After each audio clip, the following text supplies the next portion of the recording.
versículo 26. Evangelho de Marcos, capítulo 8, versículo 22 ao versículo 26.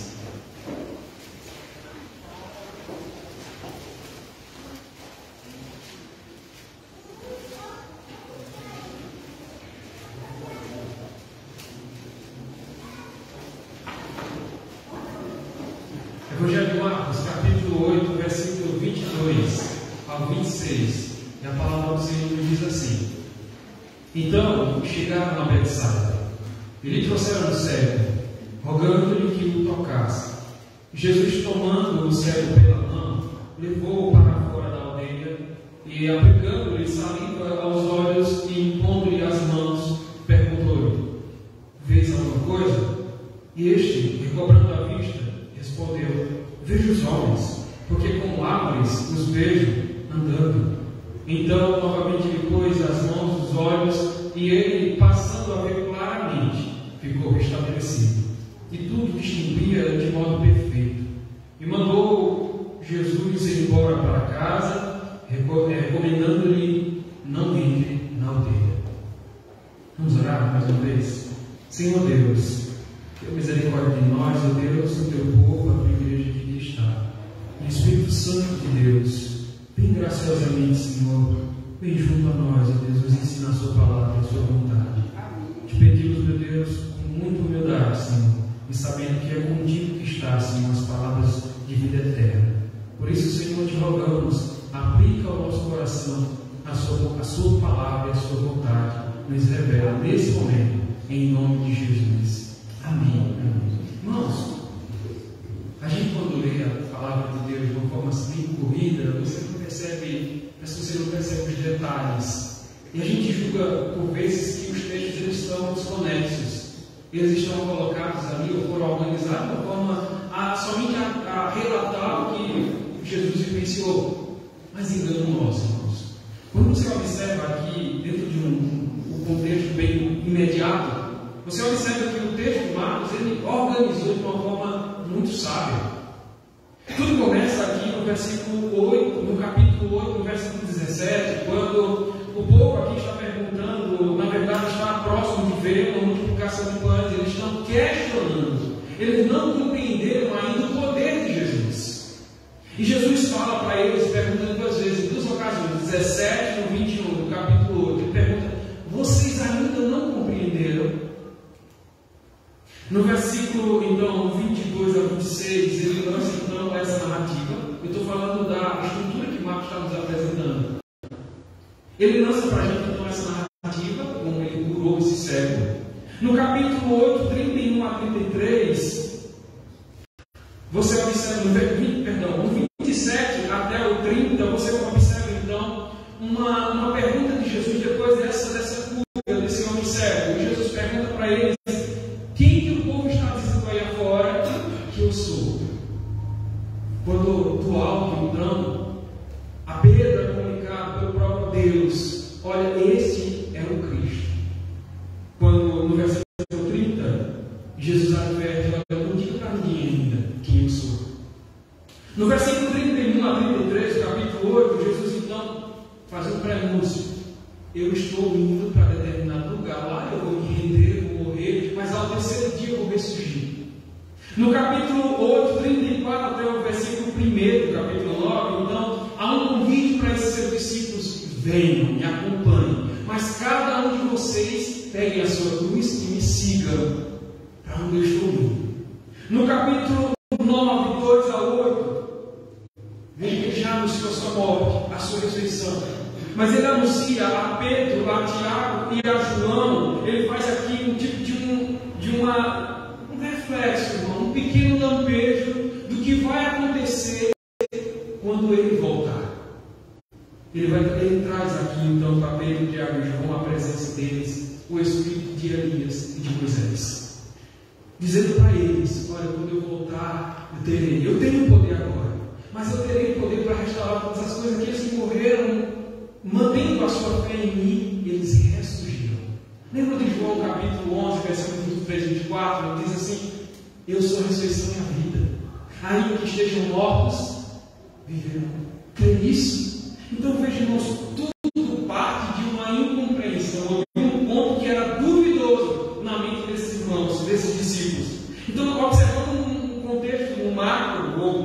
Primeiro, o micro. Você observa que a cura, ela tem aqui, portanto, a ver com a superação do não compreender de quem é Jesus. Está ligado e passa também pela confissão de Pedro, quando ele revela, na verdade, ele vai estereotipar ou tornar público ali a sua profissão de fé, dizendo que o que está diante dele, quem está diante dele ali é o próprio Cristo. Ele também passa pelo convite ao senhorio dentro de um discipulado em que a gente vai ter que carregar a nossa cruz. Nós não estamos livres desse caminhar, desse discipulado, e só vai se completar na vida perfeita do reino de Deus. Amém. Meus irmãos, agora observem o marco. A gente está aqui, irmãos, na segunda cura de um homem cego. Mas outro é mencionado para a gente no capítulo 7, versículo 31 a 37. Os dois acontecem aqui. Primeiro é o homem surdo e gago, capítulo 7, 31 a 37. Depois aqui em Betsaida, nas proximidades de Betsaida, esse homem cego. Os dois irmãos aqui, os dois cegos, eles estão ilustrando para a gente uma condição espiritual de cada um de nós, antes de nos encontrar com Cristo. Betsaida aqui, irmãos, é a cidade, é a aldeia. E o título, ou esse nome aqui, tem como significado casa de peixe. O que se esperava de uma boa pescaria, irmãos, não acontece nessa cidade. Casa de peixe. Você vai a uma padaria encontrar pão, não tem pão, ou seja, pode fechar as portas. Você vai a uma peixaria para encontrar peixe, não tem peixe ali. Então, irmãos, esse nome aqui na Bíblia foi direcionado a duas cidades. Identificação de duas cidades. Primeira cidade da Galileia, ali bem próximo ao oeste, o mar de Tiberíades, era a cidade da terra também de Jerusalém, e também era o lugar nativo onde Pedro, André e Felipe, e onde frequentemente Jesus estava. Você pode ver aqui o texto de Marcos, capítulo 6, 45, João 1, 44 e também João 12, 21. Outra cidade carrega esse nome também, de Betsaida. Foi um lugar onde foi, vamos dizer assim, um cenário onde Jesus multiplicou para 5.000 homens aqueles pães e peixes. O texto é narrado ali por Lucas 9, 10, também por João capítulo 6, 17 e também por Mateus capítulo 14, versículo 15 ao 21. Mas nessas duas situações, voltando à cura dos homens cegos, um gago surdo e o outro cego, essas duas ocasiões, irmãos, eles foram trazidos por pessoas. Nas duas ocasiões, eles foram retirados das proximidades de Betsaida. A pergunta que fica é: por que Jesus precisou retirar esses homens das aldeias ou das proximidades de Betsaida para curar essas duas pessoas? É sobre isso que eu quero falar, irmãos. O texto, então, nos convida a meditar sobre o tema: quando a incredulidade busca milagre. Quando a incredulidade pede, exige um milagre. É sobre isso que vamos meditar nessa noite. O texto então vai nos informar. Marcos vai nos dizer no versículo 22 que Jesus então chega às terras, às proximidades de Betsaida. Irmãos, em Mateus capítulo 11, versículo 21 a 24, essa cidade já fez parte do, vamos dizer assim, do planejamento estratégico de Jesus dentro da evangelização.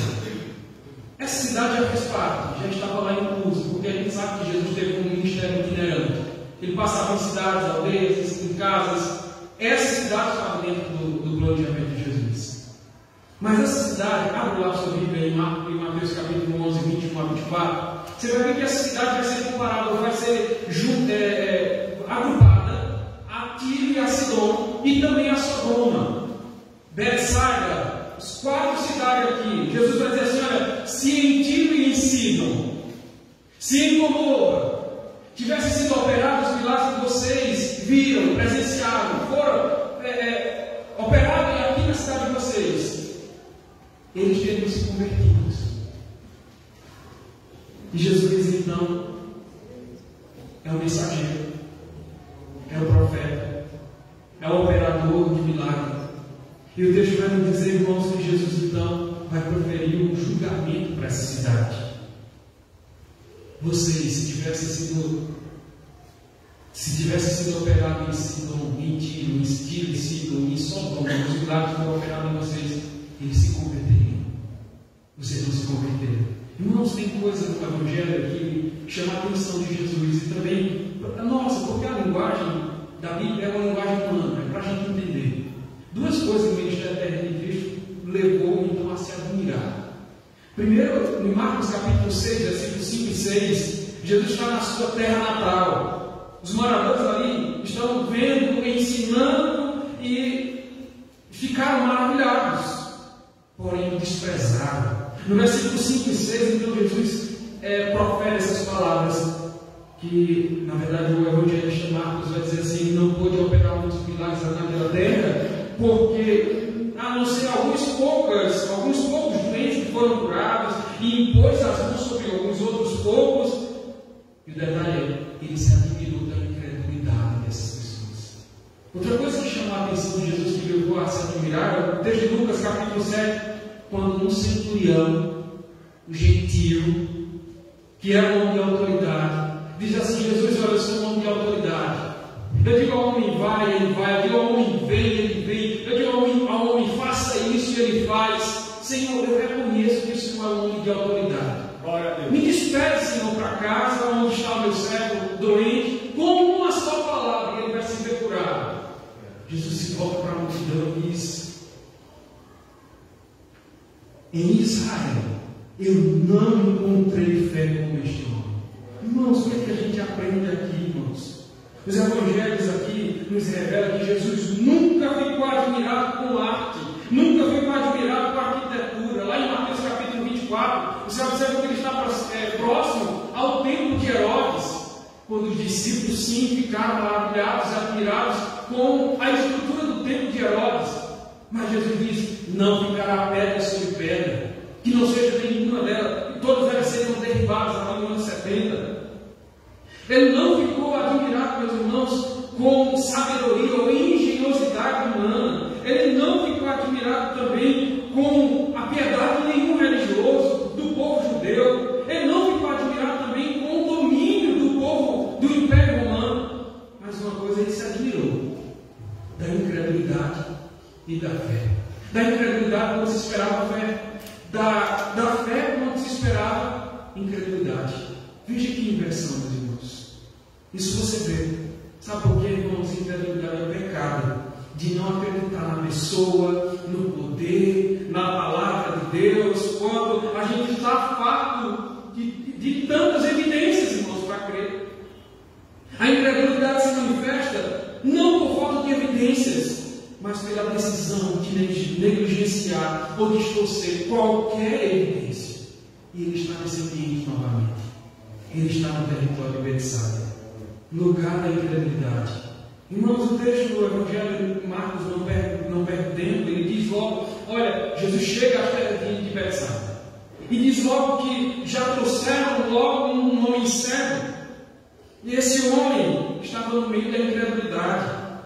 Eles querem ver Jesus novamente em ação, porque Marcos capítulo 6 nos diz que ele operou alguns milagres ali naquele povo, ele curou alguns doentes, ele impôs as mãos sobre alguns outros.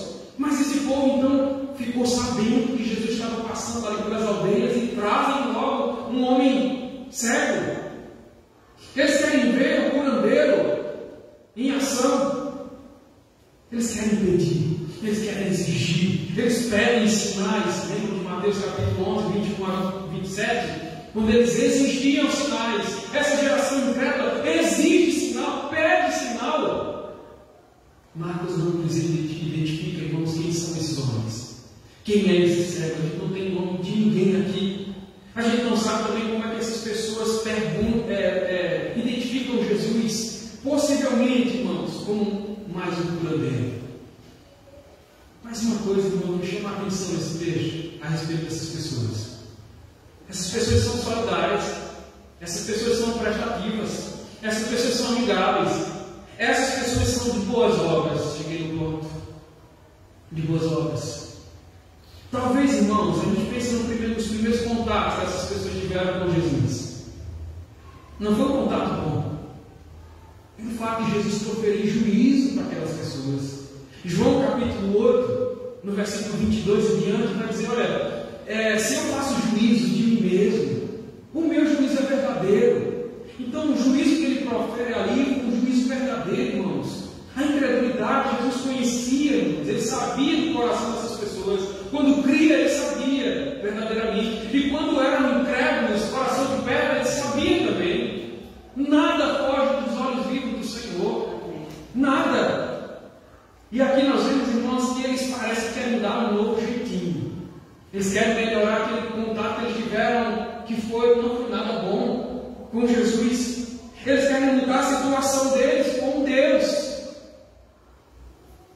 Irmãos, e não somente esse homem cego, mas toda a cidade estava sob uma cegueira espiritual. Em 2 Coríntios capítulo 4, versículo 4, o texto vai nos dizer assim: nos quais o Deus desse século cegou o entendimento dos incrédulos, para que não resplandeça a luz do Evangelho da glória de Cristo, o qual é a imagem de Deus. Percebam, irmãos, que nenhuma bondade, nenhuma ação solidária, nenhuma caridade, nenhuma boa obra pode mudar o meu estado diante de Deus. Nada, irmãos. Se estavam sob ira, se estavam eles aqui em Betsaida sob ira, somente um poderia mudar a situação. E ele está aqui diante dos olhos deles. Está aqui presente. Irmãos, somente Jesus pode mudar a situação do pecado. Somente Ele porque Ele é Senhor. Somente Ele porque Ele é Deus. Somente Ele porque Ele é o prometido, o Messias, o Cristo. É isso que Pedro vai dizer. Jesus levou então, irmãos, pega na mão desse homem. O texto vai dizer no versículo 23 que Jesus tomou esse homem pela mão. Sendo ele cego, ele agora se apresenta como guia, como condutor, como caminho que vai conduzir até a salvação, até a presença de Deus, até o milagre. Perceba aqui, irmãos, como diz William Lane, disse que Jesus tomou pela mão porque ele quer estabelecer uma comunicação com esse indivíduo. Esses homens aqui precisavam então de um relacionamento com Deus. Eles precisavam olhar para Jesus como um Cristo e não como um curandeiro. E Jesus aqui, irmãos, perceberam nos detalhes, ele pega esse homem e tira do ambiente da incredulidade. Então, certamente não, queridos, ele foi pegado pela mão e ele foi conduzido para fora da aldeia. Jesus se doa para ele. Jesus o envolve num processo de cura que é dentro de um progresso aqui, irmãos, que não é de uma forma definitiva, mas é um progresso que ele precisava. Irmãos, por vezes, nós precisamos também, às vezes, não literalmente, irmãos, mas de um tapa na cara, de conhecer a realidade, irmãos. E a gente precisa dessa ação graciosa de Jesus, porque onde nós estamos é muito cômodo para a gente. Ele precisa, irmãos, se a gente vai ser salvo, se a gente é eleito, a gente precisa ser arrastado por Jesus, ser conduzido por Jesus. E é isso que ele faz aqui com esse homem. A gente precisa, por vezes, irmãos, sair do ambiente onde a gente está, para a gente perceber, do ponto de vista de Deus, onde é o local onde estamos, um local nefasto, destruidor, miserável, um local onde pesa a ira de Deus. E é aqui que Jesus age na vida desse homem. Dessa maneira, meus irmãos, eu fui alcançado. Você foi alcançado. Dessa maneira, Jesus quer abrir os nossos olhos dessa noite, para que a gente perceba que o tempo da libertação, das trevas, se rompeu com a vida e a vinda do Senhor Jesus Cristo.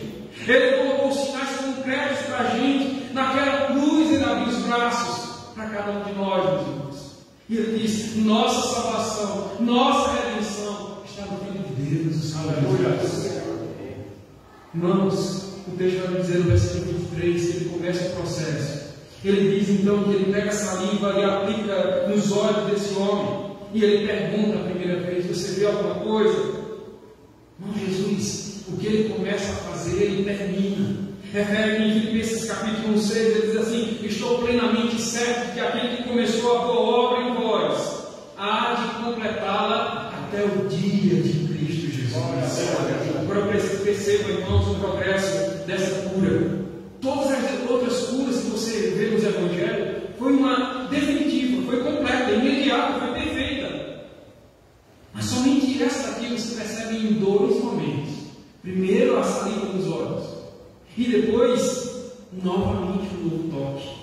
O Vernon Medguin vai dizer que aqui existe como se fossem 3 estágios, irmãos, para ilustrar na vida desse homem.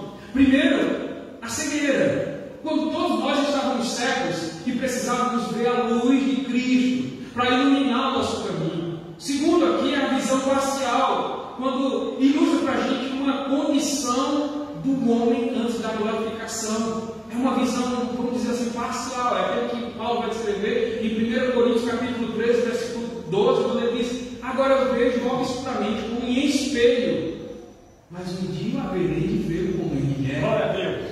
É o terceiro estágio, que é a visão perfeita, quando Cristo voltará e vai restaurar, e vai restaurar todas as coisas. Essa é a condição de todo homem remido, glorificado. Hernandes Lopes vai dizer também que é como que ele tivesse transmitido 3 lições aqui para esses homens e para a gente hoje também. Mostrar primeiro que alguns têm visão distorcida. Segundo, mostrar que precisamos de um segundo toque, de uma seguração do Senhor Jesus. E terceiro, mostrar a necessidade de termos pleno discernimento. Talvez não pelo ambiente da incredulidade. Talvez pela natureza, ou a condição dessa natureza depravada que esse homem se encontrava, ou talvez por razão desconhecida. O homem, ele não estava pronto para enxergar perfeitamente ou instantaneamente, de modo que Jesus restaurou gradualmente. O fato de um homem aqui ser capaz de reconhecer homens como apto sugere que ele não era um cego de nascença, mas que no decorrer da sua vida, por um acidente, por uma enfermidade, ele chegou a ser cego. Ele veio a ser cego. Depois, irmãos, no segundo toque, o homem então passa a ver perfeitamente. O S. Riley nos diz que esse estágio, essa cura desse homem, então, ilustra para a gente o que o Espírito Santo está fazendo conosco nesses dias. Ele vem, então, e trabalha na nossa conversão das nossas almas. E segundo, ele, após a conversão, ele ilumina a nossa mente, ele muda o nosso caminho. É aquilo que está ilustrado lá por Paulo em Efésios capítulo 2. Por favor, abra sua Bíblia. Efésios capítulo 2. Quando Paulo vai nos dizer assim: ele nos deu vida, estando vós mortos em vossos delitos e pecados, nos quais andaste outrora, segundo o curso deste mundo, segundo o príncipe da potestade do ar, do espírito que agora atua nos filhos da desobediência, entre os quais também todos nós andamos outrora, segundo as inclinações da nossa carne, fazendo a vontade da carne e dos pensamentos. Éramos por natureza filhos da ira, como também os demais. Mas Deus, sendo rico em misericórdia, por causa do grande amor com que nos amou, estando nós mortos em nossos delitos e pecados, em nossos delitos, nos deu vida juntamente com Cristo. Pela graça sois salvos. Irmãos, no versículo 26, então, depois dessa cura, Jesus olha para esse homem. Esse homem está perfeito agora, com a sua visão perfeita. Jesus dá uma ordem para esse homem. E eu fiquei me perguntando, quando estudando esse texto, eu fiquei me perguntando por quê? Por que Jesus tirou esse homem da aldeia? Por que Jesus conduziu esse homem? Por que Jesus não operou ali um milagre como costumeiramente ele fazia, na frente de todo mundo? Por que esse homem agora recebe essa ordem? Versículo 26 vai dizer assim: e mandou Jesus embora para casa, recomendando-lhe: não entres na aldeia.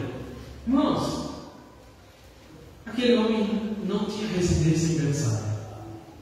Aquele homem não nasceu em Betsaida. Por ser cego, possivelmente ele, cambaleando, andando, chegou num local cômodo, se acomodou e ficou. Uma vez que ele havia sido curado, por que teria que voltar para aquela cidade incrédula que havia rejeitado o Salvador? Cabia aquele homem curado agora, como diz o próprio Cristo, voltar para a sua casa, voltar para a sua família, anunciar todas as coisas boas que o Filho de Deus fez por ele. Aí você me pergunta assim: mas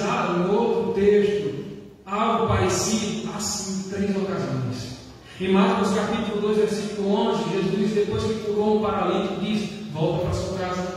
Em Marcos capítulo 5, 34, Jesus diz, depois que curou aquele homem, que libertou aquele homem que é oprimido por uma legião de demônios, ele diz: volta para a tua casa, anuncia tudo que Deus te fez, como teve misericórdia de ti. E em Marcos capítulo 10, versículo 52, ele diz ao cego Bartimeu: volta para a tua casa. Irmãos, o que nos faz perguntar, como o Warren Wiersbe vai perguntar, são duas perguntas. Será que Jesus deveria ter dado uma segunda oportunidade para esse povo de Betsaida, incrédulo? Segunda pergunta: será que se esse povo tivesse visto esse homem cego restaurado, será que teria crido? O Warren Wiersbe também nos responde e diz: não. Betsaida já havia recebido o suficiente, meus irmãos, mas ainda assim recusaram crer. Meus irmãos, é perigoso, meus irmãos, ouvir a palavra de Deus. Eu já estou chegando ao final. É perigoso ouvir a palavra de Deus e endurecer o coração. É perigoso, meus irmãos, endurecer o coração com incredulidade. Jesus não queria aqui que aquele homem fosse objeto de especulação. Jesus não queria que esse homem voltasse para Betsaida e fosse colocado dentro de um laboratório para analisar assim, a semelhança daquele homem lá em João capítulo 9 e 10. Quando foi preciso trazer a família, foi preciso trazer o próprio cego e indagá-los. Você foi curado mesmo? Você era cego de nascença mesmo? Você está crendo nesse homem mesmo? Esse homem é filho de Deus? Jesus não queria que esse homem passasse por isso. Por isso disse: vai e prega o Evangelho para a tua família. Vai e edifica a tua casa sobre essa mensagem. Irmãos, o ministério de Jesus já estava encerrando aqui terreno. Ele já estava acabando o ministério na Galileia, em Pereira, e ele já estava indo para Jerusalém, onde ele daria então fim ao seu ministério terreno aqui. O que ele quer aqui? O foco dele é: olha, não fundamente a sua fé sobre o milagre, mas fundamente a sua fé na redenção que está no Filho de Deus, rendido naquela cruz. Amém. Nossa fé não deve se apoiar em milagre nenhum, mas sim no poder daquele que operou o milagre, Jesus Cristo. 3 lições eu quero trazer para os irmãos então para encerrar. Primeiro, não se deve procurar sinais e se viver pela fé na palavra de Deus. Segundo, deve-se confiar em Jesus, porque Jesus suprirá nossas necessidades. E terceiro e último lugar, irmãos, deixe Jesus trabalhar, irmãos, da maneira como Ele quer, como Ele... Espere somente, irmãos, que Ele opere, e Ele vai operar de uma maneira como você nunca vai esperar, mas Ele vai agir. Então, que Deus assim, irmãos, abra nossos olhos, que você volte para casa hoje, querendo então restaurar a sua comunhão com Deus e restaurar o convívio então da sua casa, a relação, a comunhão com aqueles que moram na sua casa. Tudo isso com o quê? Com o Evangelho do Senhor Jesus Cristo. Que Ele assim tenha misericórdia de nós e nos ajude em nome de Jesus. Amém? Amém. Convido os irmãos a ficarem de pé para a gente louvar o nome do Senhor. O hino 320 do nosso cenário: brilha no viver, deixa a luz de Cristo brilhar através de você. Louvemos o nome do Senhor. 320.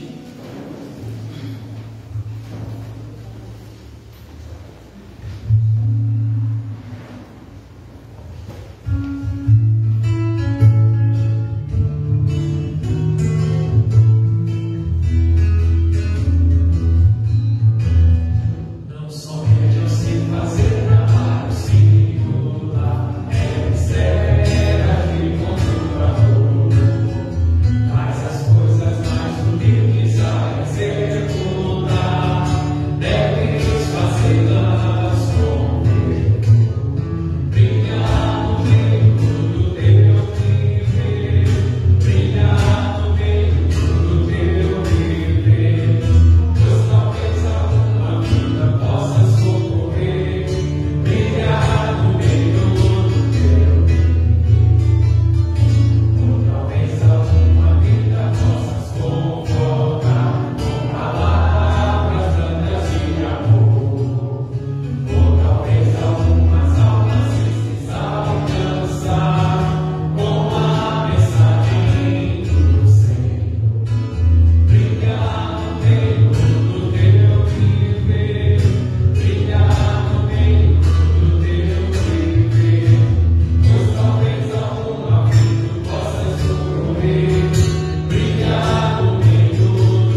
Em nome de Jesus.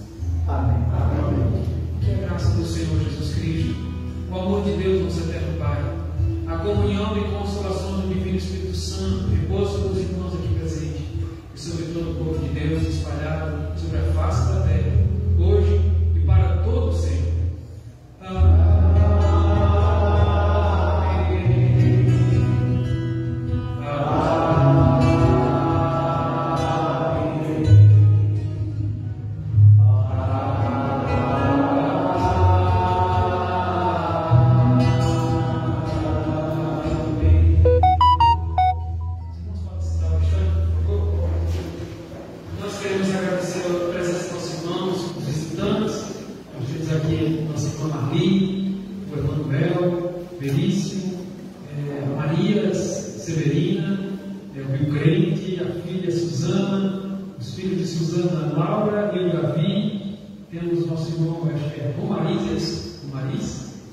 Isso, e a esposa Liane, é isso?